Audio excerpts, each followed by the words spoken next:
Está un poco agudo, ¿verdad? El sonido, parece. Vamos a arreglarlo también. Uno, dos. Y uno, dos, tres. ¿Cómo se escucha, hermanos? ¿Se escucha mejor? Sí. Ok, perfecto. Con esto vamos a iniciar ahora sí con la palabra. Vamos a ir a la segunda carta del apóstol Pedro. Segunda carta del apóstol Pedro, capítulo 1, versículo 3.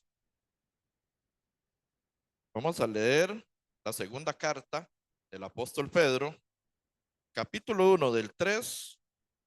Vamos a dar lectura hasta el 9. 3 al 9. ¿Lo tenemos? Entonces dice la palabra, segunda carta de Pedro 1, 3 al 9, dice, como todas las cosas que pertenecen a la vida y a la piedad nos han sido dadas por su divino poder, mediante el conocimiento de aquel que nos llamó por su gloria y excelencia, por medio de las cuales nos ha dado preciosas y grandísimas promesas, para que por ellas llegases a ser participantes de la naturaleza divina, habiendo huido de la corrupción que hay en el mundo a causa de la concupiscencia. Versículo 5. Vosotros también, poniendo toda diligencia por esto mismo, añadid a vuestra fe virtud, a la virtud conocimiento, al conocimiento dominio propio, al dominio propio paciencia, a la paciencia piedad, a la piedad afecto fraternal y al afecto fraternal amor. Porque si estas cosas están en vosotros y abundan, no os dejarán estar ociosos ni sin fruto en cuanto al conocimiento de nuestro Señor Jesucristo. Pero el que no tiene estas cosas tiene la vista muy corta, es ciego, habiendo olvidado la purificación de sus antiguos pecados. Esta carta, el apóstol Pedro, la segunda carta que él envía, está dirigida a todas las iglesias. No está dirigida a una específicamente, sino que a todas las iglesias que han creído en el Señor Jesucristo. Esta carta fue escrita aproximadamente en el año 65, del 65 al 68 después de Cristo. Y el momento que estaba pasando la iglesia cuando el apóstol Pedro envía esta carta era un momento muy fuerte, muy difícil. Fue en el tiempo de la diáspora, donde fueron esparcidos todos los cristianos, donde fueron perseguidos, donde todo el que se proclamaba cristiano lo iban a matar.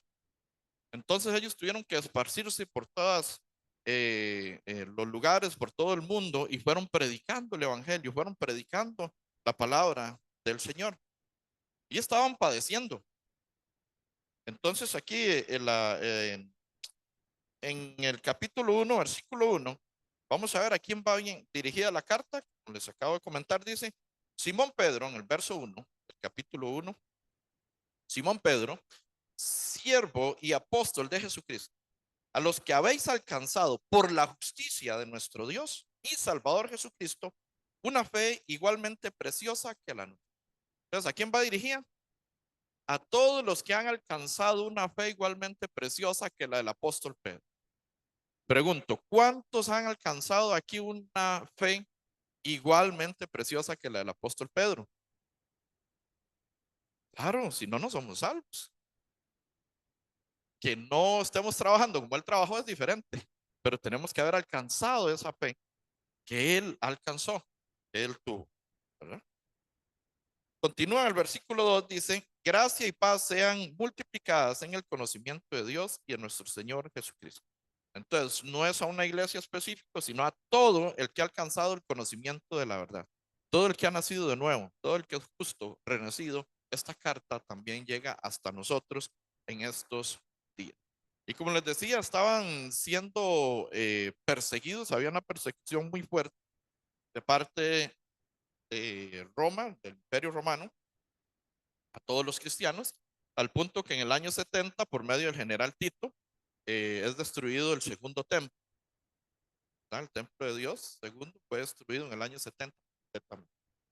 Entonces era la persecución que estaba viviendo la iglesia en este momento.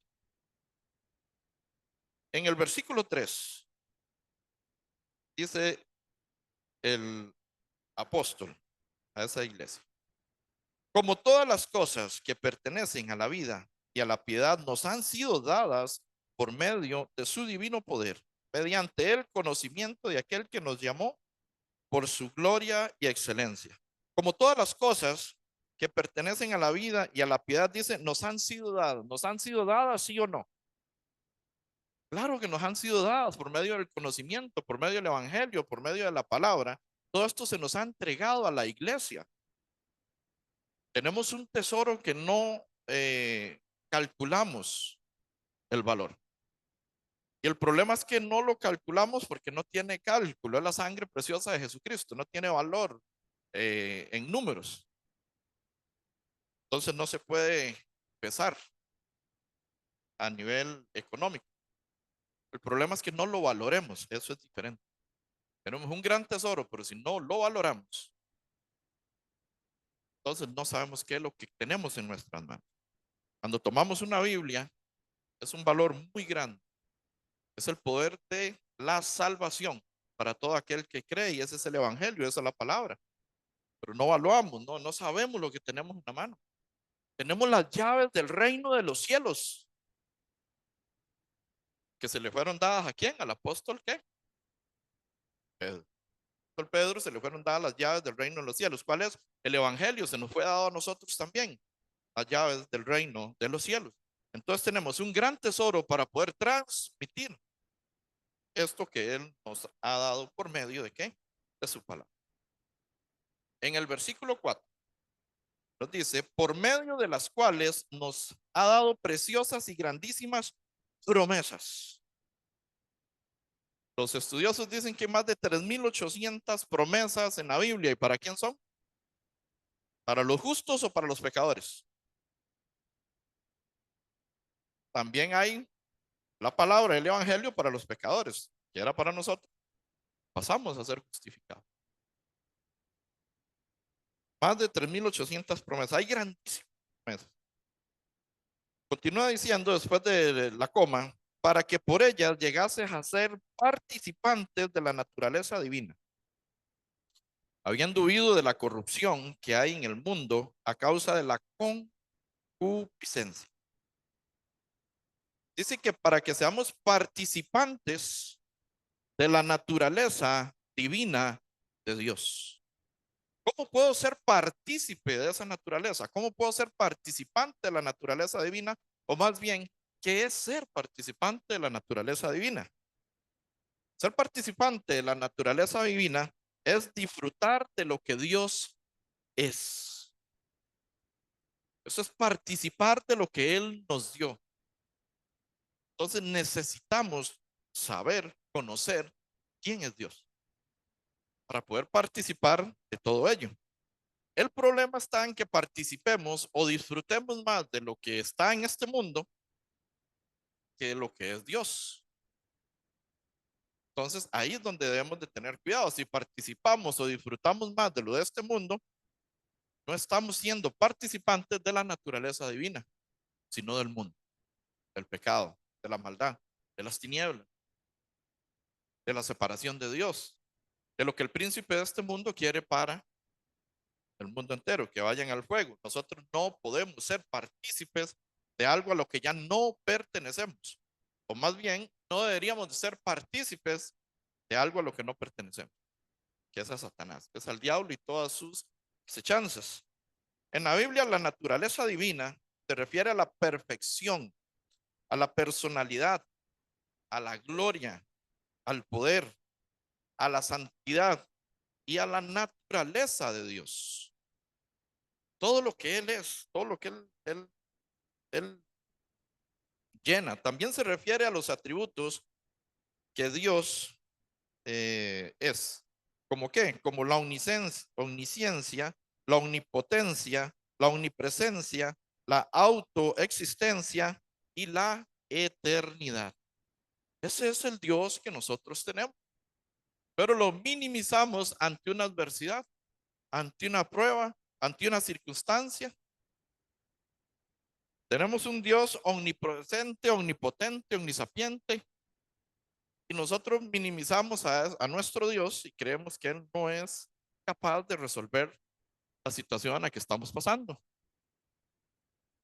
Recuerden, tenemos que tener presente en la palabra del día de hoy la situación que está pasando el pueblo a quien se le dirige esta carta. Están matando los cristianos. Eso es lo que están haciendo. Entonces, ¿qué es lo que pasa? Esta carta se escribe para aumentar la fe de los hermanos. El apóstol Pedro escribe para que se aumente la fe y la esperanza. ¿Qué pasa si aquí en Costa Rica nos prohíben predicar la palabra? Perdemos la fe y la esperanza, seguro. Que no podemos ir a las escrituras, ya no podríamos congregarnos. Ahí si todos quisiéramos venir el domingo, pues ya no se puede, que no nos dejan. ¿Verdad? Ahora que se puede, algunos no vienen. Contradictorio, ¿verdad? Ahora que se puede leer la palabra, no la leen. Si fuera prohibido y queman todas las Biblias, ahora sí queremos leerla, pues ya no la tenemos. Que nadie sabe lo que tiene. Tenemos un gran tesoro como lo es la palabra de nuestro Señor. Es la guía. Entonces, esta carta es para aumentar la fe. ¿Qué pasa con esta iglesia? Resulta que esta iglesia en el año 65 después de Cristo estaba esperando el regreso, estaba esperando el arrebatamiento. Ellos ahí mismo lo estaban esperando, porque Jesús les prometió que iba a venir nuevamente, sí. Ellos lo estaban esperando. Al ver que no venía y al ver que los persiguen, ellos están debilitados en la fe. Ellos se están debilitando porque ya están como qué, como nosotros. ¿Quién está esperando el arrebatamiento en este tiempo? Yo no sé si alguno no quiere, pero sería para nosotros, los que ya creímos, sería lo más espectacular y grandioso que nos pueda pasar toda nuestra vida eterna. Ir con Cristo y encontrarnos ya en las nubes, en el aire, con Él en las nubes. Sería espectacular. Pero para los que se pierden, para todos los que faltan aún de escuchar el Evangelio, la palabra y de nacer de nuevo, sería aterrador y sería lo peor que le puede pasar a un no creyente. Es lo peor que le puede pasar a un pecador, el arrebatamiento de la iglesia. No tendría oportunidad de ser salvo a menos de que sea judío. Solo los judíos, 144,000, 12,000 de cada tribu, tienen la oportunidad en la gran tribulación de ser salvos. Ya los que no son judíos, pues no tendrían esa oportunidad. Entonces, en este cuadro de que la iglesia está siendo perseguida, están siendo masacrados, están matando, eh, tuvieron que abandonar sus casas, sus lugares, sus pertenencias, dejar todo botado, porque los están persiguiendo. Imagine que usted en este momento tenga que abandonar la casa porque usted es cristiano, nada más. Ir a ver a dónde se mete y ver qué come y ver dónde trabaja y qué país lo recibe, solo porque es cristiano. Sería muy fuerte, hay que dejar todo botado o me mato. Pero mientras ellos iban en esa etapa, iban predicando el evangelio. Entonces el apóstol Pedro dicen que aumente la fe, aumenten la esperanza, que sigan adelante. Y entonces que no se queden en esta situación. Perseguidos, les está solicitando el apóstol Pedro que no sean pagos. Ay, hermano, ¿dónde dice eso? Sean ociosos. Ahora vamos a ver la definición de ociosos ya más específicamente. Les está diciendo que no sean ociosos y ni sin fruto. O sea, que aunque estén perseguidos, aunque estén con pruebas, aunque con problemas, aunque haya aflicción, que haya angustia, aunque los van a matar, aunque ya no están en el país o en la ciudad donde nacieron, no pueden estar de vagos ni sin fruto. Tienen que seguir dando fruto en cualquier circunstancia en la que usted se encuentre. No importa qué prueba está pasando, tenés que dar fruto. No importa cuál es la prueba, la circunstancia. Yo creo que aquí todavía no nos buscan para matar a ninguno. No por el evangelio, ya si es por una torta es diferente. pero por el evangelio creo que a nadie. Yo estuve en una circunstancia así, por un malentendido. En algún momento me andaban buscando para matarme. Y no es bonito. Tuve que dejar de visitar familia en San José y demás, porque el padrino me había ofrecido, ¿verdad? En el padrino me había ofrecido una sentencia de muerte.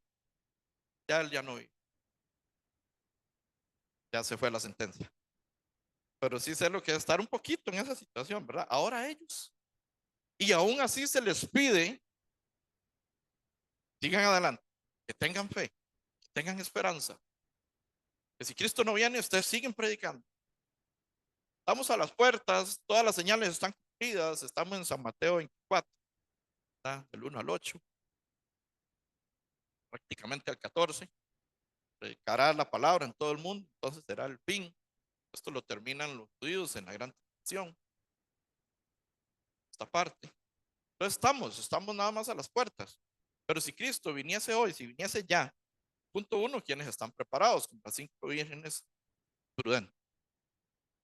Ya está listo, preparado, santo, limpio, puro, perfeccionado por la sangre de Jesucristo, disfrutando de la naturaleza divina de Dios. Porque si no estás disfrutando de ella, no la estás viviendo. Entonces, no entendemos quién es Dios, tan grande, tan poderoso como lo vimos, ¿verdad? Ahora al inicio. Necesitamos tener eso muy claro. Para los creyentes, ser partícipes de la naturaleza divina significa disfrutar de lo que Dios es, no estar esclavos al pecado y a pasiones de la carne. No podemos estar esclavizados a algo que nos gobierne con este mundo, al pecado. Usted no puede ser un esclavo del pecado, porque San Juan 8 nos dice Jesús en San Juan 8:34, sin más, que el que, eh, que el que comete pecado, esclavo es del pecado. Y un justo, un renacido, no puede estar esclavizado del pecado. Ya fuiste libre. Si has creído por la sangre de Jesucristo, ya eres libre. Ya hace un justo esclavizado al pecado. No estás disfrutando de la naturaleza divina si esa es tu condición. Necesitamos cortar con el pecado. Necesitamos ser fieles a Dios. Hace 15 días creo que hablamos de la fidelidad a Dios. Y recuerdan que es una decisión. Es tomar una decisión a ser fiel al Señor. Es tomar una decisión a no continuar con este pecado, a no continuar con esta acción, a no continuar con este hábito que me aleja de Dios. Eso es disfrutar de la naturaleza divina, de su santidad, de su poder, gracia, su amor, de su misericordia, de su perfección, como lo dice Hebreos 10, versículo 14. Él perfeccionó para siempre a los santificados. Hasta perfecto nos hace y nosotros tan imperfectos. ¿Cómo entendemos esto? Si no estamos disfrutando lo que Él nos da, entonces ahí es donde vienen ese tipo de circunstancias y las pasiones de la carne no le podemos dar libertad. Entonces, debemos de tener poder para vencer las tentaciones. Esta gente que se iba esparciendo por todo el mundo, dejando todo botado, quizás y un poco de ropa si es que podían. Si usted llega a la casa a buscarlo para matar, pues para matarlo, ¿y qué logra usted llevar en su maleta? Usted le dicen, lo van a matar, ahí vienen, van por la entrada, y usted, ¿qué logras? Se escapa. Y sin nada, como está. No sé qué tipo de maletín llevaban ellos o no llevaban maletín, pero esa era la circunstancia en la que ellos estaban. Más sin embargo, el apóstol les pide aquí una serie de condiciones que vamos a ver si cumplimos con ellas, para no estar ociosos ni sin fruto, que es el título del mensaje día de hoy. Entonces, punto uno, no debemos de practicar el pecado si disfrutamos de la naturaleza divina de Dios, de todo lo que Dios es. Entonces, eh,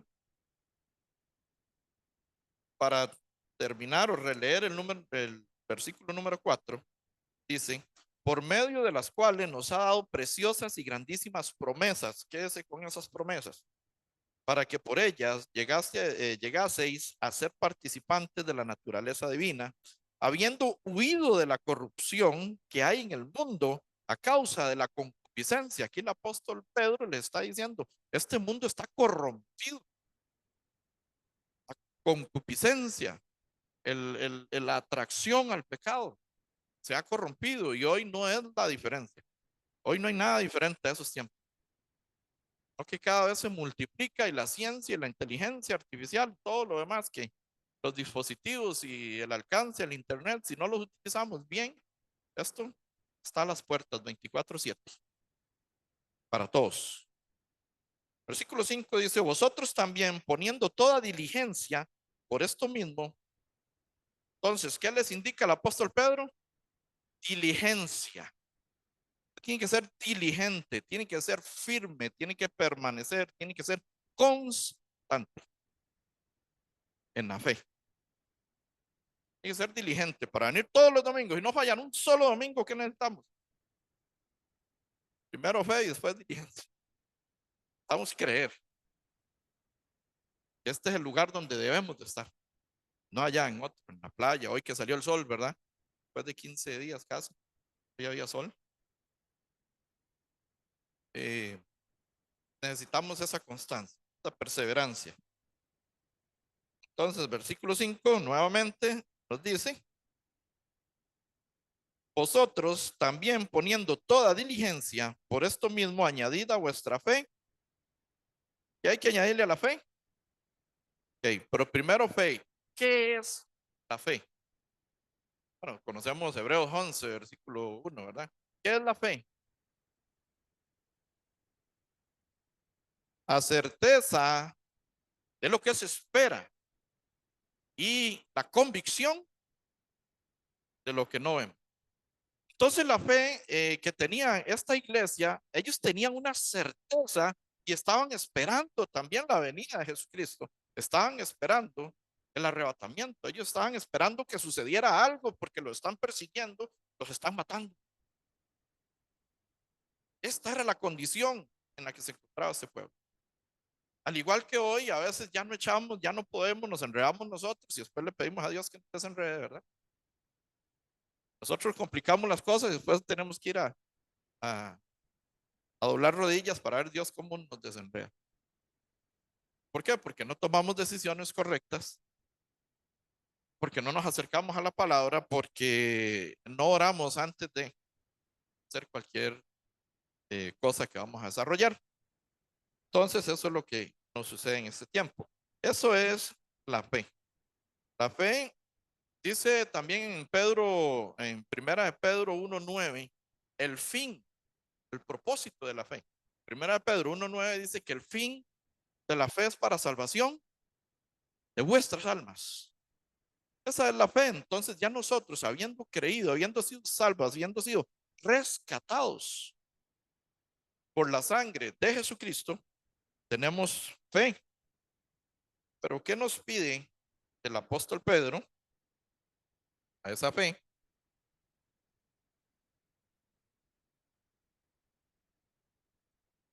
A esa fe se le pide añadida a vuestra fe virtud. La virtud es una disposición habitual y firme a hacer bien las cosas espiritualmente. Es una disposición habitual, constante, que se nos haga un hábito. ¿Cuántos se lavan los dientes en la mañana? Creo que todos. Es un hábito. Después de cada comida, antes de ir a acostarse, es un hábito. Y si no, debería hacerlo un hábito. ¿Cuántos se bañan todos los días? No sé, no me contesten mejor. Tal vez alguien no tenga el hábito. Pero debería de ser un hábito.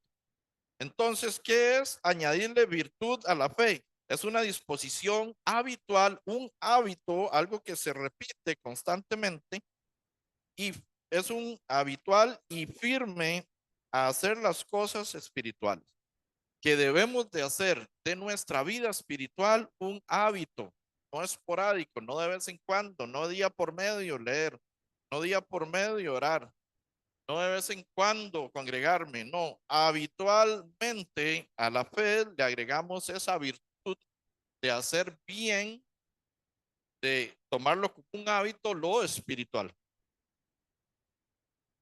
Entonces, que sea constante. Además de eso, la virtud es una limpieza moral, es tener bondad y rectitud. También son definiciones de la virtud. Entonces, además de tener fe, moralmente tenemos que estar habituados a hacer lo correcto a nivel espiritual. Tenemos que ser bondadosos y también ser rectos y andar rectamente. Entonces, ya tenemos fe. Con la fe agregamos la virtud. Usted se va considerando ahí si cumple o no cumple los requisitos. Ahí va. Este sí, en este sí, en este también. Entonces, vamos a ver cómo estamos. En Filipenses 4, versículo 8, se nos dice en el libro de Filipenses, ¿en qué debemos de pensar? ¿En qué debería pensar usted, hermano? ¿Qué debería de pensar yo? Vamos a ver qué nos dice Filipenses 4, verso 8.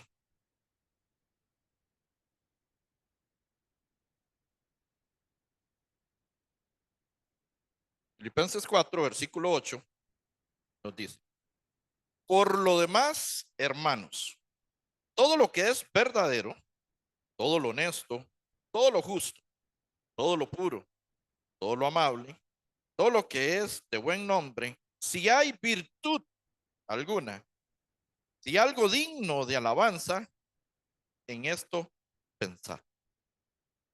Entonces, ¿cuál debe ser nuestros pensamientos? ¿Cuál debe ser el pensamiento de un justo? Todo lo bueno, todo lo amable, todo lo de buen nombre, todo lo que vale la pena, todo lo espiritual, todo lo perfecto. Nuestro Dios tiene que estar constante en nuestro pensamiento. No debemos de estar pensando en cómo hacer una fechoría, cómo hacer un truco, cómo hacer un trueque. No, debemos de andar correcto, linealmente, habitualmente, haciendo el bien a nivel espiritual siempre. Es una de las formas en las que debemos de caminar bien el justo, el renacido. Ya ha creído en la palabra, en el evangelio. A veces se nos vienen pensamientos a la mente, ¿verdad? Vienen pensamientos a la cabeza, que una cosa, y si hago esto, si aquello no se da cuenta, y si me dieron un mal devuelto y me lo dejo, nada de eso tenemos que pensar. Dame, esto es más algo tan pequeño como eso, tenemos que pensar. O alguno puede decir, uy, el Señor me proveyó. No le ha proveído, la otra persona se equivocó, devuelva lo que no es suyo. Dios provee diferente, no así en esas formas, en esas situaciones, ¿verdad?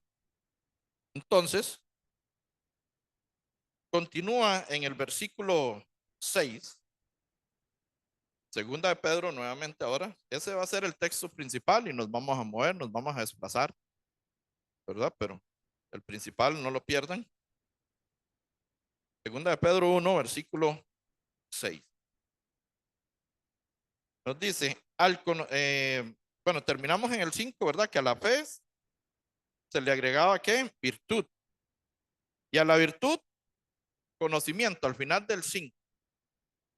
Entonces ya tengo fe, tengo virtud y ahora tengo que agregar conocimiento. ¿Pero qué será este tipo de conocimiento? ¿A qué se refiere el conocimiento bíblico? El conocimiento bíblico se refiere a la experiencia de la verdad y no al ejercicio mental. Este es el conocimiento bíblico, que es tener una experiencia con el evangelio, tener la experiencia con la palabra, haber recibido el evangelio y comprender que soy libre de todo pecado. Como San Juan 8:32 lo dice, y conoceréis la verdad y la verdad os hará libres. Es tener la experiencia de haber recibido lo que Dios nos envía por medio de las escrituras, por medio de su palabra. Todos han tenido esa experiencia aquí de entender y comprender lo que Cristo hizo por usted en la cruz. Eso es agregar conocimiento. Conozco en la antigua levadura, antiguas doctrinas falsas, personas que se sabían capítulos completos. Pasaban al frente, pedían el micrófono y recitaba el capítulo completo. Yo estuve ahí un par de veces que lo hizo. todo, pero así, sin ver nada, sin hoja ni nada. Nada más iba ahí, ya. De hecho, San Mateo 1, todo lo recitaba, de lado a lado. Todas las genealogías y todo, todo perfecto. Nosotros íbamos leyendo y él iba recitando. Se le predicó el evangelio, ¿no cree? Entonces, ¿de qué sirve ese conocimiento? ¿De qué sirve esa memorización de la palabra? Porque saben, la memorizan, pero no la entienden, no la creen. Entonces, no vale de nada. Este no es el conocimiento que el apóstol Pedro le está diciendo a la iglesia de la dispersión, a todos, inclusive a nosotros, ¿verdad? Que obtengamos, sino que tengamos la experiencia, un ejercicio mental. Efesios 1, versículo 13 nos dice que en él, habiendo oído, este lo deberíamos de saber, en él, habiendo oído, lo ponemos, ya lo tienes. Efesios 1:13, vamos a leerlo entonces todos juntos. Pensé que la mayoría lo conocía. Listo. En él, habiendo oído la palabra de verdad, el evangelio de vuestra salvación, y habiendo creído en él, fuiste sellados con el Espíritu Santo de la promesa. Fuimos sellados, experimentamos la naturaleza divina de Dios con ese sellamiento, con esa estampa. Ya lo tenemos, sí. Entonces lo leemos al 1, 2, 3.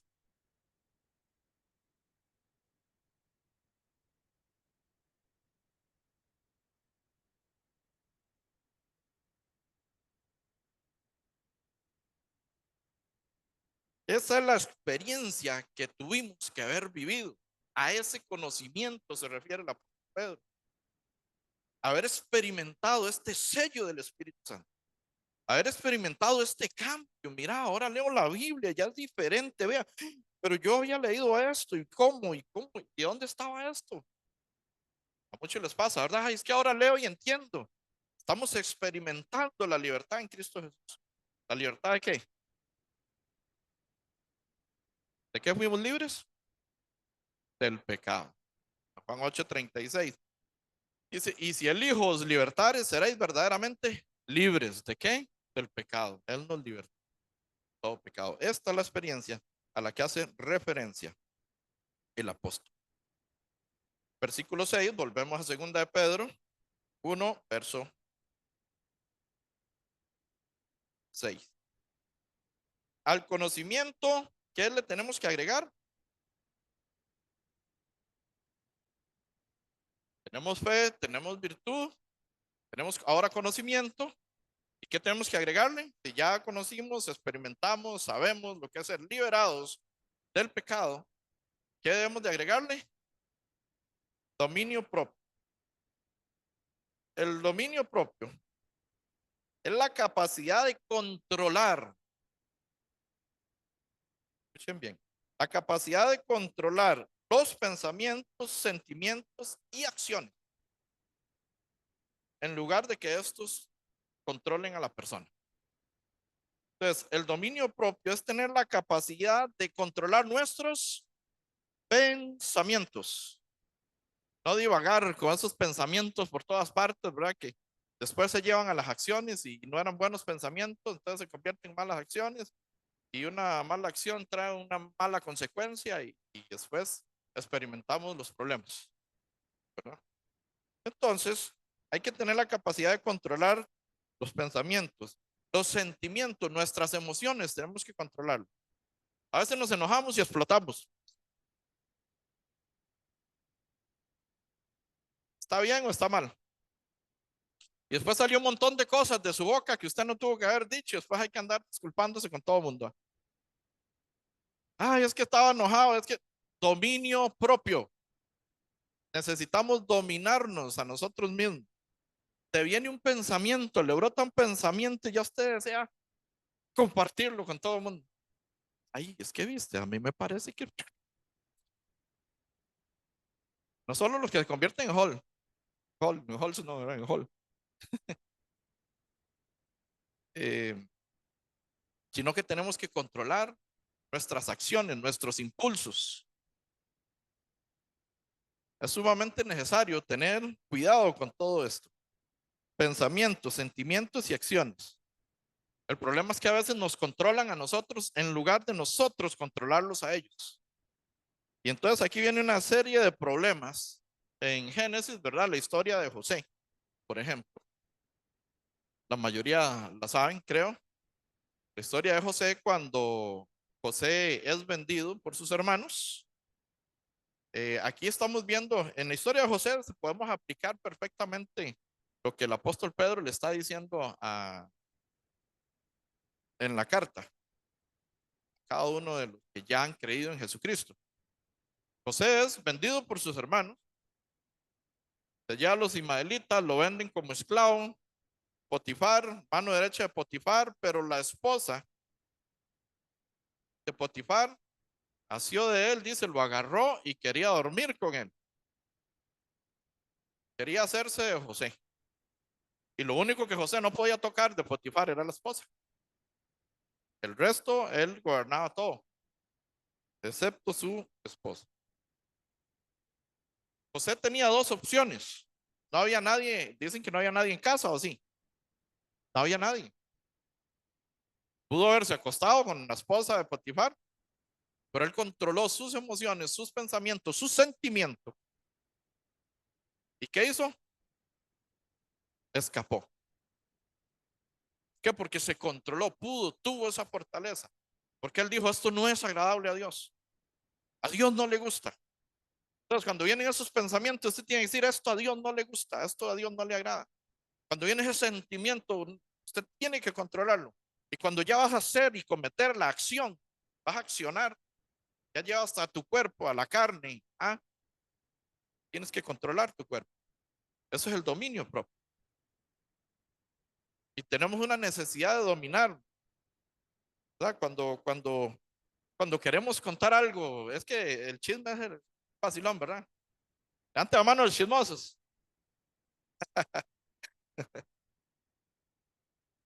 Ya levanta la mano, ¿verdad?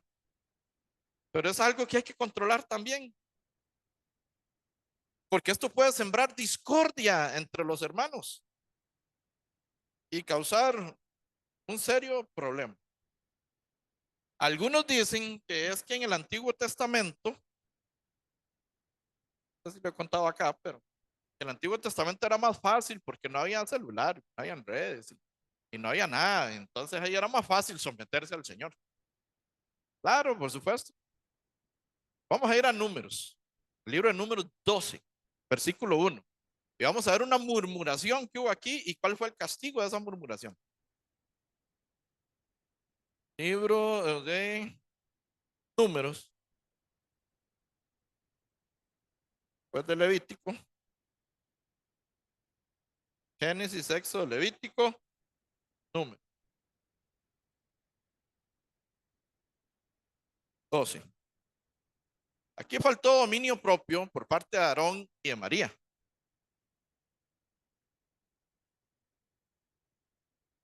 Y dicen, ahora vamos a leer, y hemos hablado locamente.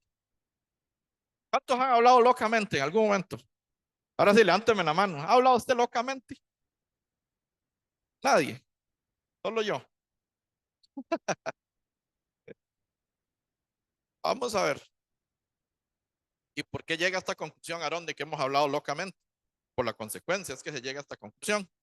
Estamos, Números 12, versículo 1. Tenemos que dar lectura bastante, sí, pero para comprender lo que sucede acá. Tenemos tiempo aún. Números 12, 1 dice, María y Aarón hablaron contra Moisés. ¿Qué hicieron? Hablaron contra Moisés a causa de la mujer cusita que había tomado, porque él había tomado mujer cusita. Y dijeron, solamente por Moisés ha hablado Jehová. No ha hablado también por nosotros. Y lo oyó. ¿Quién lo oyó? ¿Quién oye su murmuración? ¿Usted cree que lo está oyendo solo el otro? Está parando el radar, ¿verdad? Dios también lo está escuchando. Omnisciente, omnipresente, está en todas partes. Omnisapiente, todo lo sabe. Dice, y lo oyó Jehová. 3. Y aquel varón Moisés era muy manso. ¿Cómo era Moisés? Muy manso. Así que esposa, ¿Qué habíamos hablado? Si tenía un varón manso. No, es que este es menso, no. Manso y menso es diferente. El manso sabe su posición, sabe dónde está. Ser manso y ser menso son dos cosas diferentes, pero sería otro tema. Entonces Moisés era muy manso. Entonces, tres, nuevamente, y aquel varón Moisés era muy manso, más que todos los hombres que habían sobre tierra. Luego dijo Jehová a Moisés eh, y a Aarón y a María: salid vosotros tres del tabernáculo de reunión. Y salieron ellos tres. Entonces Jehová descendió en la columna de la nube y se puso a la puerta del tabernáculo y llamó. ¿A quién llamó? A Aarón y a María. ¿Qué había hecho Aarón y María? Habían hablado. Habían hablado de Moisés. Y él les dijo: oíd ahora mis palabras. Cuando haya entre vosotros profeta de Jehová, le apareceré en visión, en sueños hablaré con él. O sea, lo que Dios les está diciendo, o sea, cuando haya un profeta, yo le voy a aparecer en una visión o en un sueño. Voy a hablar con él. Porque dice: no hacía mi siervo Moisés. Continúa diciendo en el 7: no así a mi siervo Moisés, que es fiel en toda mi casa. Esto lo habíamos visto, ¿verdad? ¿Cómo era él? Fiel. ¿Cómo debemos de ser nosotros? Y mansos, fieles. Continúa diciendo: cara a cara hablaré con él, y claramente, no por figuras, y verá la apariencia de Jehová, porque pues no tuviste temor de hablar contra mi siervo Moisés. Ellos no tuvieron temor, no tuvieron dominio propio, no tuvieron control sobre su pensamiento, sobre su sentimiento y sobre su acción. Accionaron. Pensamiento y sentimiento accionan. Y no hubo dominio propio. ¿Y qué produce esto? ¿Cuál es la recompensa de esto? 9. Entonces la ira de Jehová se encendió contra ellos. ¿Y qué pasó? Se fue. Dios se fue de la presencia de ellos. ¿Y qué dice? 10. Y la nube se apartó del tabernáculo. Y he aquí que María estaba como leprosa como la nieve. Y miró a Aarón a María. Y he aquí que estaba como leprosa. Es más fácil en el Antiguo Testamento que en este.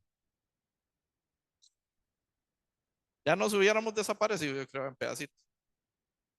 Si aplicara para estos tiempos. Debemos de tener control, dominio propio. Vea que era más fuerte el castigo en el Antiguo Testamento. Porque murmuraron contra Moisés. Qué le pasó al pueblo de Israel también cuando murmuró contra Dios y contra Moisés? Vinieron serpientes ardientes y los picaban y morían. Entonces ahí se edifica la serpiente de bronce, que es sombra de Jesucristo. De todo aquel que volviera a ver la serpiente, se salvaba. Ese es Jesucristo, la representación de Cristo. Todo el que va a Cristo, cree en él, salva. Pero también por medio de murmuraciones tuvieron muchos problemas. Para cortar un poquito, a ver, bueno, leemos el 11. Y dijo Aarón a Moisés: Señor mío, no pongas ahora sobre nosotros este pecado, porque locamente, ¿qué dice? Hemos actuado y hemos pecado. Hermano y hermano, el justo que no tiene dominio propio actúa locamente, o sea, no con cordura, sino locamente. Se pierde, lejos de la realidad, no como debería de ser. Entonces necesitamos tener también dominio propio. El apóstol Pedro le está diciendo a la iglesia que está en persecución, ¿verdad? Que están persiguiendo. No actúes locamente. Hay que tener la naturaleza divina. Hay que tener fe, hay que tener virtud, hay que tener el conocimiento experimental y además tener dominio propio para poder salir del problema en que ellos tenían.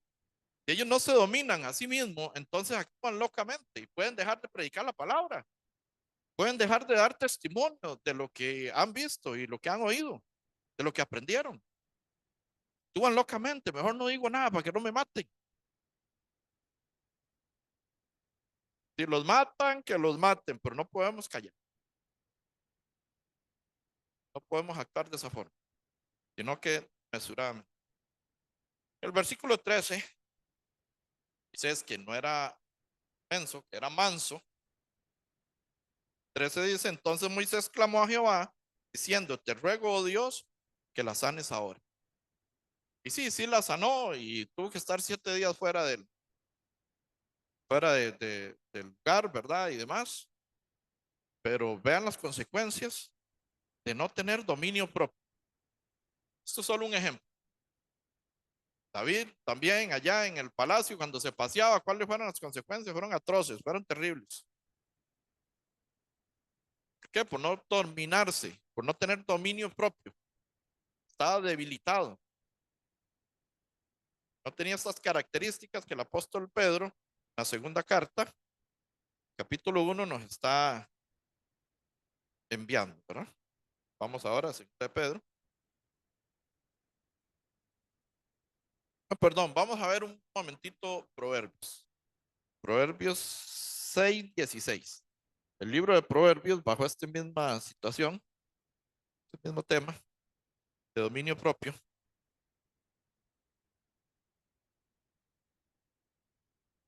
Proverbios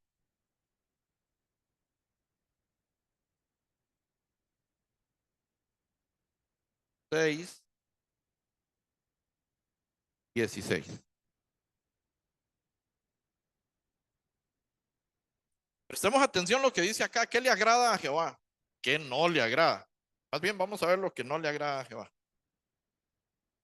Proverbios 6:16 dice, 6 cosas aborrece Jehová. ¿Cuántas? Okay.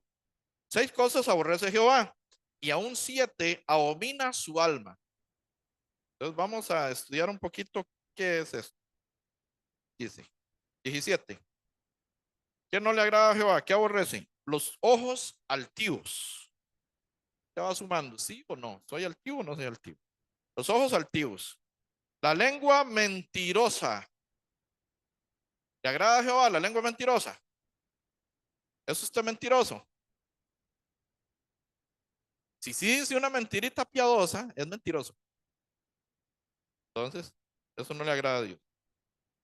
Los ojos altivos, la lengua mentirosa, las manos derramadoras de sangre inocente, el corazón que maquina pensamientos inicuos, que está dando y dando, a ver cómo le hace daño a alguien, qué hace, ¿verdad? Eso tampoco le agrada a Jehová. Los pies presurosos para correr al mal, al que le gusta resbalarse, ¿verdad? Andar una cascarita ahí de banano y resbalarse. Ay, es que caí, es que está debilitado, es que la carne es débil, ay, es que es muy duro para mí, es que el mundo está hecho para el pecador y no para el justo y se me hace tan difícil, ¿verdad? No pongamos excusas. No hay dominio propio, simple y sencillamente. Y va con los pies apresurados aquí al mal. Tenemos que tomar la decisión de comportarnos como verdaderos hijos de Dios. Vamos con el 19. El testigo falso que habla mentiras y el que se siembra discordia entre los hermanos. Enfrentamiento, discrepancias, que siembra discordia entre los hermanos. 6 cosas aborrece Jehová, dice, y aún 7 abomina su alma. Sembrar discordia entre los hermanos, la murmuración. Sí, estoy hablando de la murmuración. Hay un montón de pecados que tienen que ver con el dominio propio. Usted no se domina.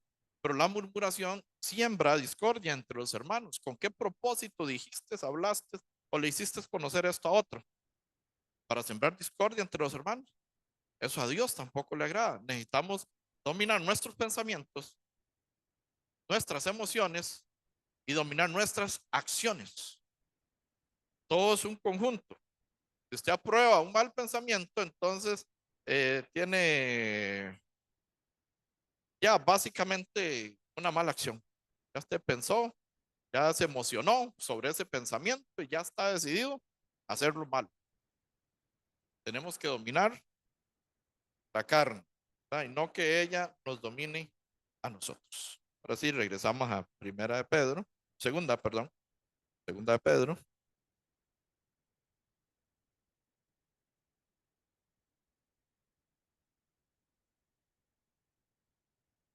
segunda de Pedro,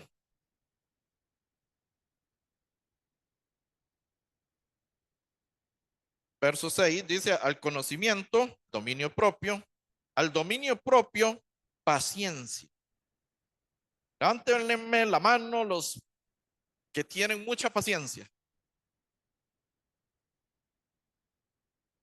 La paciencia es una virtud que no todos la tienen. Ser pacientes. Vamos a ver cómo es este tipo de paciencia. Recuerden, es que tal vez usted está pensando en otra cosa, ¿verdad? Es que lo mandaron a hacer una tarea, ¿verdad? Un trabajo, a levantar los zapatos, a limpiar el cuarto. O que la esposa le dice, uy, tráigame esto. Y sigue el esposo ahí tirado, ¿verdad? Eso no es paciencia. No es de la paciencia que vamos a hablar.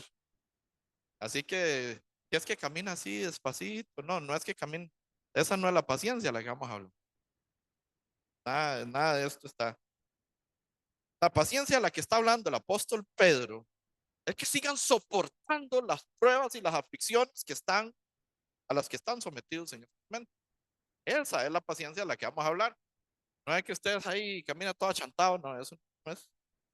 Eso se puede hacer examen de sangre, a ver cómo anda, hemoglobina y todo eso también, ¿verdad? Y de salud, pero la paciencia que vamos a hablar es diferente. Dice que es la capacidad de soportar problemas. ¿Tiene usted capacidad para soportar los problemas? Como que lo están persiguiendo por ser cristiano. Esa era la situación de estas personas en el 65 después de Cristo aproximadamente. Entonces la capacidad de soportar problemas, demoras, oposición, sufrimiento sin enojo, frustración o ansiedad. Es la habilidad de hacer la voluntad del Señor y aceptar las cosas a su tiempo. Eso es tener paciencia. Y esa es la paciencia que nos está hablando la segunda carta del apóstol Pedro. ¿Cómo estás para soportar los problemas y dificultades que se te presentan en la iglesia? Se vino algo, cualquier cosa, no, yo no vuelvo ahí, nada, por sí. El pelón habla mucho y no vuelve, ya. Eso es paciencia. Tenemos que tener, y ¿cuánto le piden paciencia al Señor? Levánteme la mano. Ay, Dios, dame paciencia. No quieren levantar la mano, no, ya sabe lo que le sigue. Ya, espérense para que vean lo que le sigue. A todo el que pide paciencia. Ya ahorita lo vamos a escudriñar un poquito eso. Entonces pedimos paciencia para soportar ¿qué? Los problemas. Si usted pide paciencia, ¿qué le mandan? ¿Problemas? No lo digo yo, lo dicen las escrituras y ya lo vamos a leer un par de versículos. Si pide paciencia, le vienen problemas, a ver si es cierto que usted tiene paciencia. A ver si superó la etapa de la paciencia. Si no, entonces siguen viniendo problemas hasta que usted supere serenamente la paciencia. Usted soporte las demoras, los problemas. Es que yo le oro a Dios y es que ya no oro más y me enojo. No está siendo paciente. Tienes que seguir en oración, tienes que seguir creyendo, tienes que seguir creyendo. Para eso es la fe, la virtud, conocimiento, el dominio propio. No lo podemos perder en la oración. Perdemos el dominio propio en la oración. Ah, no, ya no oro más, ya que se vayan al infierno esos por sí. Y me caían bien. Eso no es ser paciente. Ah, ya le he hablado mucho, salado. Voy a ver qué hace. Eso no es tener paciencia. Es seguir, es continuar, es perseverar, es ser diligente. Eso es tener paciencia, saber resolver el problema. Tengo un problema con un no creyente, ¿qué hago? Necesito resolver y seguir orando por esa persona. No dejar todo botado. También la oposición, el sufrimiento, el enojo, cuando no se hace lo que usted dice, cuando no se hace lo que usted quiere. Ay, es que yo di mi opinión en la iglesia y a nadie le importó, ya no vuelvo a decir nada. Estoy poniendo ejemplos, nada más. Entonces, no tuvo paciencia. Yo me salgo ahí porque yo no voy a servir ahí, pues ahí nadie le da pelota a uno. ¿Está siendo paciente? No hay paciencia.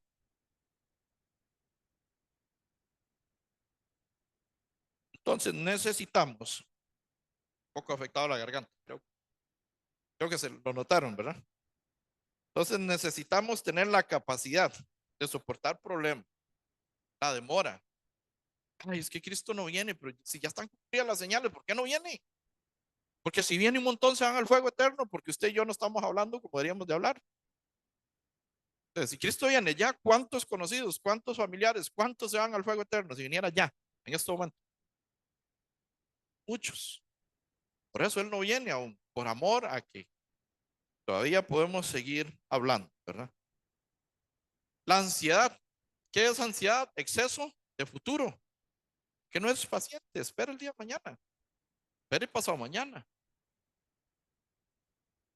Es exceso de futuro, de qué va a venir, qué va a pasar, si viene Cristo o no viene Cristo, y vamos paso a paso, paciencia, soportando las pruebas, las aflicciones, las dificultades, día a día. Vamos caminando con quién, con el Señor, disfrutando de la naturaleza divina, disfrutando de su eterno poder, de su bondad, de su amor, de su gracia, de su santidad, la misericordia que Él ha tenido para con cada uno de nosotros. Vamos a ir al libro de Santiago 1, versículo 2. Antes de eso, ¿quiénes son los que oran por paciencia? Levánteme la mano. Ay, Señor, dame paciencia. Ya cada vez hay menos. Santiago,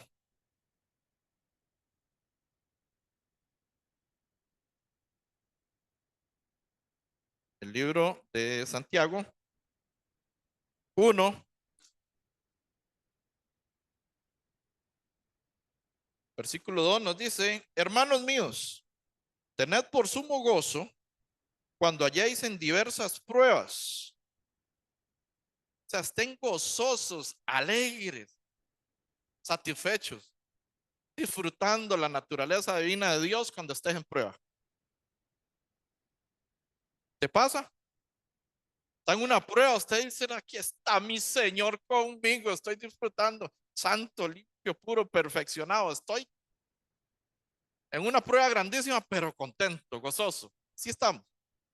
¿Sabían que el libro de Santiago es dirigido, la carta de Santiago es dirigida a quiénes?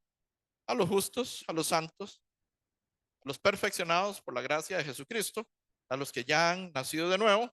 Entonces estas palabras del apóstol Santiago dice, hermanos míos, tened por sumo gozo, o sea, estén contentos cuando estén en diversas pruebas, os halléis en diversas pruebas.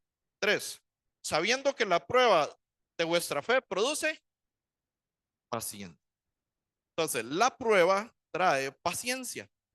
Cuando usted pide paciencia, le van a enviar pruebas para tener más paciencia. Vemos el, el tema de la paciencia. Entonces, debemos hasta de saber orar. A veces oramos mal, no tenéis porque no sabéis pedir, que no oramos. En Romanos 5, el libro de Romanos, libro de Romanos 5,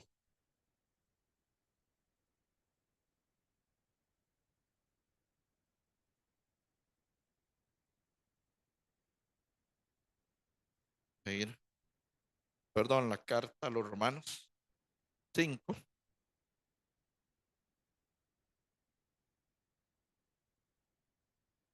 escrita por el apóstol Pablo, nos dice lo siguiente en el 5, capítulo 5.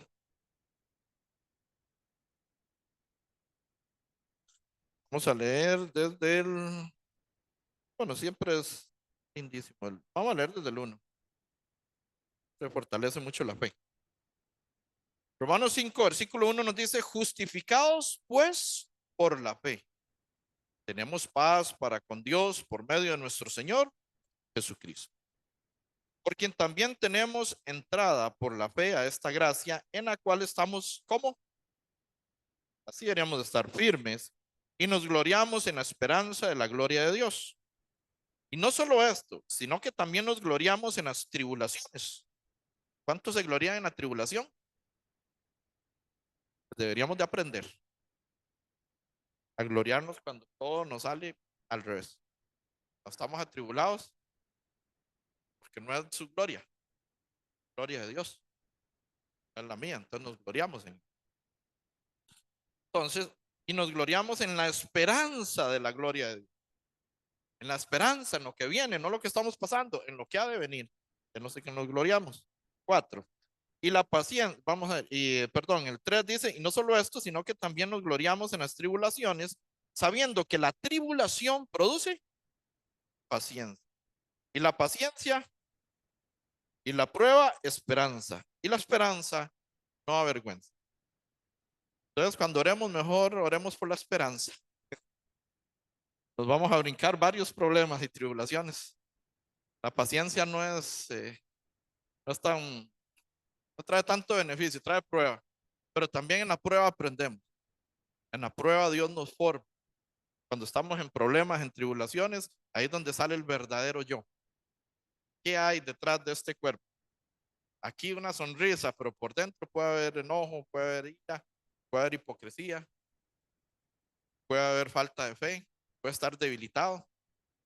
Entonces, ahí en los problemas, cuando nos encontramos, cuando Dios nos tiene probando nuestra paciencia, es donde sale realmente quién está detrás de cada uno de estos cuerpos.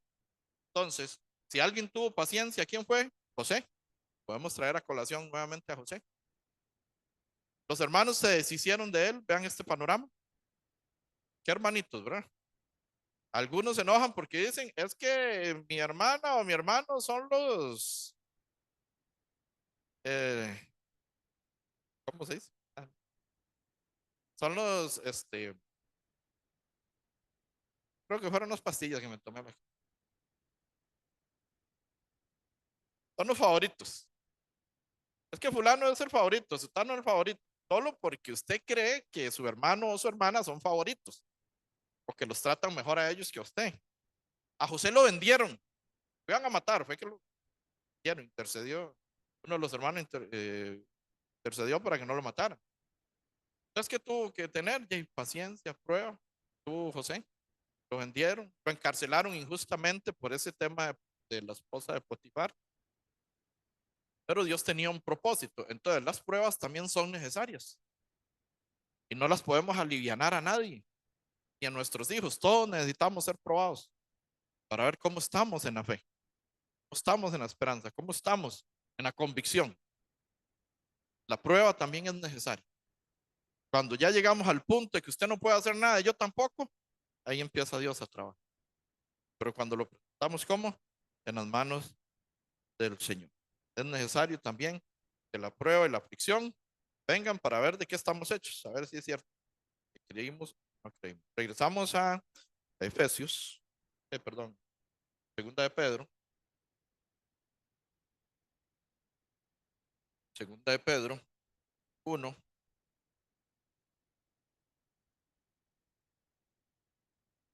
segunda de Pedro, capítulo 1, dice, estábamos en el 6, dice, al conocimiento, dominio propio, al dominio propio, paciencia, a la paciencia, piedad. Piedad es la virtud que inspira por el amor de Dios. Piedad es como usted se comporta, como usted transmite el amor de Dios para tiempo, para simplificarlo.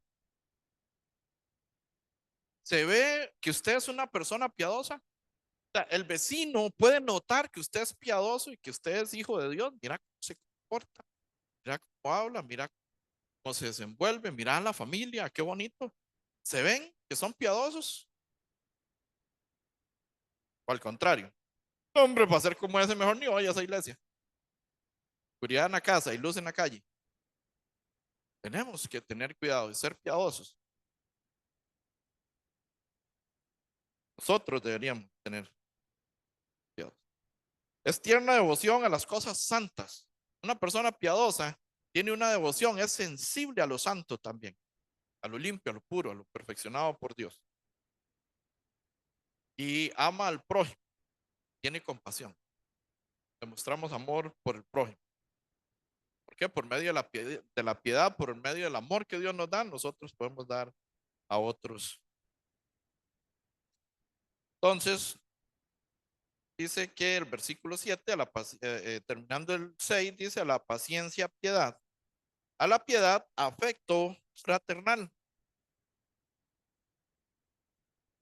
Aquí también tiene que ver con el amor. Vamos a ir a Primera de Juan 4:20, está cerquita. Primera de Juan 4:20.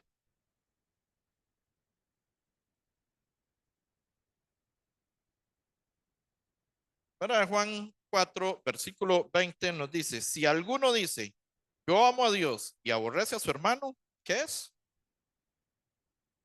Mentiroso. ¿Aborrece usted un hermano comprado por la sangre de Jesucristo? Y hay que prestar atención. Si esto sucede, algo no está bien. No podemos aborrecer a un hermano que también en la fe. Podemos estar en desacuerdo. Tal vez opinamos diferente, pero no podemos aborrecer a alguien. Si alguno dice, yo amo a Dios y aborrece a su hermano, es mentiroso. Pues el que no ama a su hermano, a quien ha visto, ¿cómo puede amar a Dios a quien no ha visto?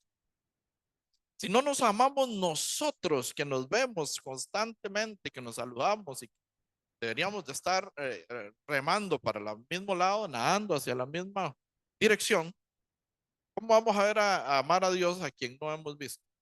Si no amamos primero a los que vemos. Esto es como para reflexionar. Primero nosotros tenemos que amarnos unos a otros. Aquí, porque nos lo envía, son mandamientos que Dios de hecho nos da. Y el afecto fraternal tiene que ver también con los cristianos, que somos hijos de un mismo padre. ¿Quién tiene un padre diferente aquí? Hablando a nivel espiritual, claro está. Somos comprados por la misma sangre de Jesucristo. Mismo padre, un mismo sentir, un mismo espíritu debería estar en nosotros. ¿Cómo podemos estar en contra unos con otros? No deberíamos de estar así, ¿verdad? Ninguno en contra, uno del otro. Después continúa, ahora sí voy corriendo, ¿verdad? Por el tiempo. Segunda de Pedro 1, versículo 7 dice, a la piedad, afecto fraternal, que tenemos que amarnos todos los que somos de un mismo Padre, y al afecto fraternal, ¿qué es? Amor. Primera de Corintios 13, vemos el ejemplo de amor. Lo leemos, vamos a leer. Primera de Corintios 13, por si no, nadie está apurado, ¿verdad? Hasta las 3 hoy. Primera de Corintios, hasta la segunda reunión, sin almuerzo. Segunda de Corintios 13, vemos ahí el ejemplo de amor. Segunda de Corintios, perdón, Primera de Corintios 13. Primera de Corintios 13 nos dice en el verso 4, el amor es sufrido, es benigno, el amor no tiene envidia, el amor es jactancioso, no se envanece, no hace nada indebido, no busca lo suyo, no se irrita, no guarda rencor, no se goza de la injusticia, no se goza de la verdad. Todo lo sufre, todo lo cree, todo lo espera, todo lo sufre. Este es Jesús, que entregó su vida por usted y por mí. Nosotros deberíamos de agregar también amor. Deberíamos de tener ese amor por las almas, ese amor por los demás, entregar esa vida por los otros. No estar enfocado solo en lo nuestro, sino también en otras personas también. Tiene que ver con el amor. Es importante. Primera de Juan 4:8 dice que Dios es amor. Y si usted no demuestra ese amor, entonces ¿cómo demuestras que eres hijo de Dios? Y no lleva el mismo amor hacia los demás. Necesitamos demostrar ese amor, sí o sí, que salga de nosotros. Continuamos en segunda Pedro, capítulo 1. Nuevamente regresamos. Entonces, para ejercitarnos, para que no se duerman, estamos varios libros. Segunda de Pedro 1, ya leímos el versículo 7, ¿verdad? Nos dice el verso 8, porque si estas cosas están entre vosotros y abundan, no os dejará estar ociosos ni sin fruto en cuanto al conocimiento de nuestro Señor Jesucristo. Apóstol Pedro, una vez más, les digo, se le está diciendo esto a una iglesia en apuros, una iglesia que está corriendo por su vida, una iglesia que está predicando a como puede, una iglesia que tiene que tener mucha paciencia, estaban esperando algo que aún no ha llegado. Y les dice el apóstol Pedro, porque si estas cosas están en vosotros, y no solo tienen que estar, sí, sí, yo soy amoroso, sí, sí, yo me domino más o menos, sí, sí, yo el conocimiento ahí lo ando, yo ando más o menos por ahí. No dice eso. Además de eso dice que si estas cosas están en vosotros y abundan, abundan, cuando usted echa agua en un vaso, para que abunde, tiene que llenarlo y que se riegue, y que se riegue, y que se riegue, y que se riegue. No es que yo medio me domino a veces, es que me domino siempre. Eso es abundar. Estas cosas están con nosotros y abundan, ¿verdad? Además de eso, abundan. No os dejará estar ociosos. ¿Qué es ser ocioso? ¿Qué entienden por ociosos? ¿Quién me puede decir qué es estar ocioso? No hace nada, un vago. ¿Qué más? La definición bíblica de ocioso: falta de trabajo o de obligaciones que cumplir. ¿Cómo estás trabajando para la obra del Señor? ¿Cómo estás trabajando en la iglesia? ¿Qué estás haciendo? ¿Estás siendo ocioso? Estamos hablando a nivel espiritual. Falta de trabajo o obligaciones que cumplir. Ya después se pone más serio el asunto. Dice que es un inútil, sin provecho ni fruto. Eso es ser ocioso. ¿Está usted ocioso en la obra del Señor? Está siendo inútil y no estás llevando fruto. Y eso sí es un grave problema, porque está yendo la gente al fuego eterno mientras nosotros estamos callados. Llevas un año, 2 años, 3 años y todavía no estás sirviendo, no estás trabajando, estás siendo ocioso. Y lo peor aún, sin fruto. No solo te haces daño, sino que haces daño aquí al crecimiento de la congregación. Inútil, sin provecho ni fruto, innecesario, vano. Esta palabra es muy fuerte, estéril. Está siendo estéril, no se reproduce. Un justo, un cristiano, un santo, un limpio, un puro que no se reproduzca, está estéril. Y no podemos mantenernos esterilizados. Dios no nos hizo estériles a nivel espiritual. A nivel físico, a nivel de matriz, otra cosa, pero a nivel espiritual tenemos que reproducirnos, tenemos que predicar, tenemos que hablar, tenemos que compartir. Y para ello necesitamos tener todas estas cualidades que hemos leído y hemos definido en este día y tenerlas al top, que abunden de nosotros, que salgan de nosotros. No podemos estar estériles, sin fruto. También dice nulo. ¿Qué pasa cuando están las votaciones y ya y votaron en 2 casillas? ¿Qué se hace? Se anula, se le hace una X así grandísima. Los que han estado en mesa saben de qué estoy hablando. Se anula ese voto. Entonces, ¿ese voto cuenta o no cuenta? Una persona estéril, una persona ociosa espiritualmente está nulo, no cuenta. ¿Cómo puede suceder eso con nosotros? Jamás. ¿Qué es estar sin fruto? El fruto simboliza el resultado de la ganancia de una obra. El fruto es el resultado de una prédica. El fruto es el resultado de compartir un versículo. El fruto es el resultado de hablarle a una amiga, a un amigo. El fruto es el resultado de abrir mi casa y hacer una reunión de sector, hacer un seminario bíblico. El fruto es el resultado del esfuerzo. El fruto es el resultado de estar trabajando para la obra de Dios. Eso es el fruto. Pero no podemos estar de vagos porque entonces estamos sin fruto. No podemos estar ociosos y sin fruto. Entonces el Señor nos manda a dar muchos frutos. El apóstol Pedro le dice que tienen que dar frutos sin importar si tienen casa o no tienen casa. Sin importar si tienen trabajo o no tienen trabajo, están huyendo. Pero den frutos, sigan en la fe, sigan hablando, sigan perseverando. No pueden estar de vagos espiritualmente. Pueden estar callados, no tengan miedo. Tienen que estar como constantemente dando fruto. Proverbios 11, versículo 30, sé que se lo saben, pero lo vamos a leer los que no lo han marcado para que lo marquen. Proverbios 11,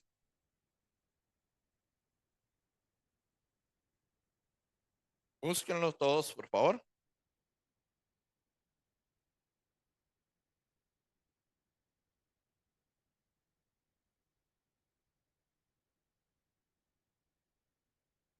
Proverbios 11, verso 30. ¿Lo tenemos?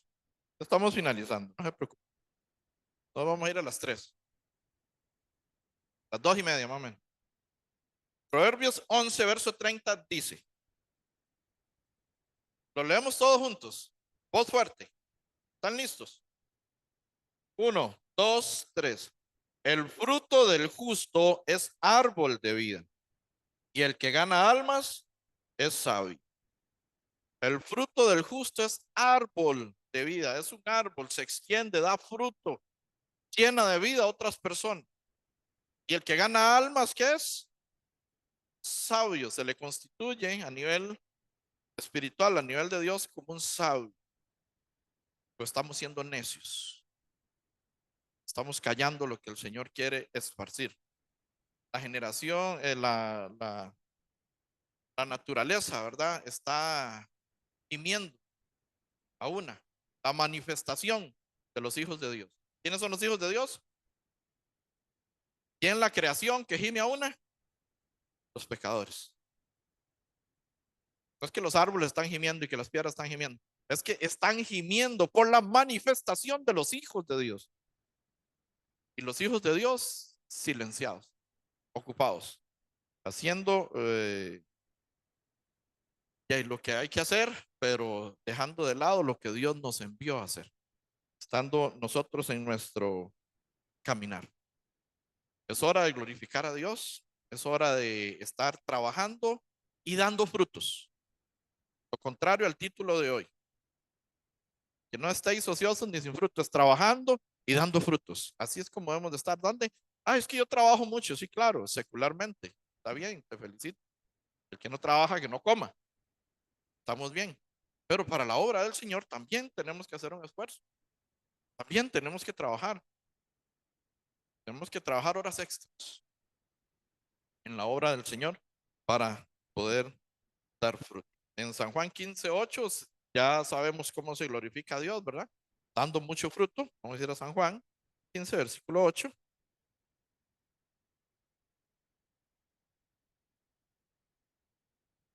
San Juan 15, versículo 8 nos dice, desde el 7 leemos una condición a la que debemos de permanecer los que están en la iglesia. San Juan 15, versículo 7 nos dice, si permanecéis en mí y mis palabras permanecen en vosotros, pedid todo lo que queréis. ¿Y qué dice? Y os será hecho.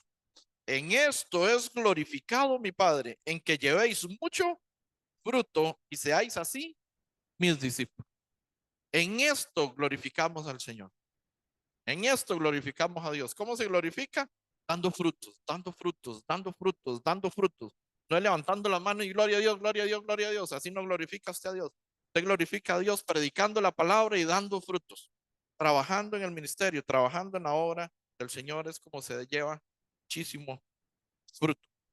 En segunda de Pedro 2, verso 7. Así que tenemos que tomar la decisión de también estar diligentes en el Señor. Segunda de Pedro, el libro de la carta donde estábamos inicialmente, vemos a alguien que estaba ocioso y lamentablemente sin fruto.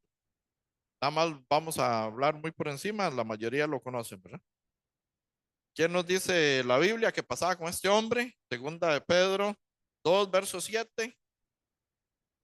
Vamos a leer desde el 6. 6 dice, y si condenó por destrucción a las ciudades de Sodoma y de Gomorra, reduciéndolas a ceniza y poniéndolas de ejemplo a los que habían de vivir impíamente, y libró al justo Lot, abrumado por la nefanda conducta de los malvados. 8. Porque este justo que moraba entre ellos afligía cada día su alma justa, viendo y oyendo los hechos inicuos de ellos. Usted puede ser un justo, santo, limpio, perfeccionado por la sangre de Jesucristo, que se está dando con una piedra por el pecho si quiere, todos los días, abrumado por todo lo que pasa, la mató, la escuartizó, la metió en la red, se fue un buzón guindo, uy, vean las aguas, vean las inundaciones, vea todo, y usted está abrumado por la nefanda conducta de los hombres impíos en estos tiempos. Pero no estás predicando, pero no estás hablando, con costo y se congrega, entonces no estamos haciendo nada. ¿Me explico? Necesitamos estar trabajando. Sabemos que el mundo está al revés. A lo bueno llamarán malo y a lo malo llamarán bueno, dice Isaías. Y ya está sucediendo. Ahora, ¿cuál es nuestro granito de arena para aportar, para que más almas vayan al reino de los cielos? El justo Lot era justo y afligía su alma justa todos los días. ¿Qué pasó con Lot? En resumen, para cerrar, Lot se aparta de la presencia de su tío, ¿quién? Abraham, que es sombra de la presencia de Dios. Donde él se aparta de su tío, se aparta de la presencia de Dios. ¿Por qué? ¿Y por qué se separaron? ¿Por qué se separa Lot y Abraham? Ustedes sí saben, ¿por qué se separan? Porque los pastores de Lot tenían problemas con los pastores de Abraham porque habían crecido mucho los rebaños, porque, por asuntos tangibles, por asuntos terrenales, no espirituales. Por las cosas de este mundo hay una separación y Lot decide y ve la llanura y dicen, allá está, allá hay agua y allá está, voy para allá. Que uno mandó a los pastores que tenían problemas para allá y él se quedó a la par de su tío. No, él se fue con la corriente del mundo. A veces nosotros nos vamos con la corriente del mundo, siguiendo las cosas de este mundo y no siguiendo la presencia de Dios. Debemos estar siempre como cerquita de la presencia de Dios y no ser como el justo Lot, que aunque afligía su alma, no habían 10 en Sodoma y Gomorra.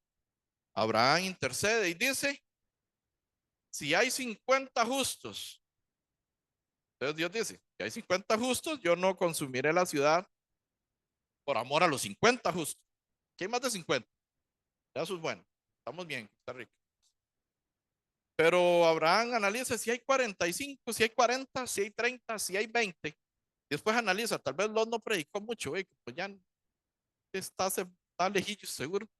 Si hay 10 justos, por amor a los 10 no consumiré en la ciudad y lo que sigue es destrucción de Sodoma y Gomorra. No habían 10 justos. Estaba ocioso y sin dar fruto allá en Sodoma y en Gomorra, afligiendo su alma, pero ¿de qué sirvió? No ganó almas ahí. Entonces, de nada te sirve que estés afligiendo tu alma aquí todos los días constantemente viendo las noticias si no estamos predicando y hablando el Evangelio. Vamos a orar. Señor, te damos muchísimas gracias en esta hermosa mañana y ya tarde por tu palabra.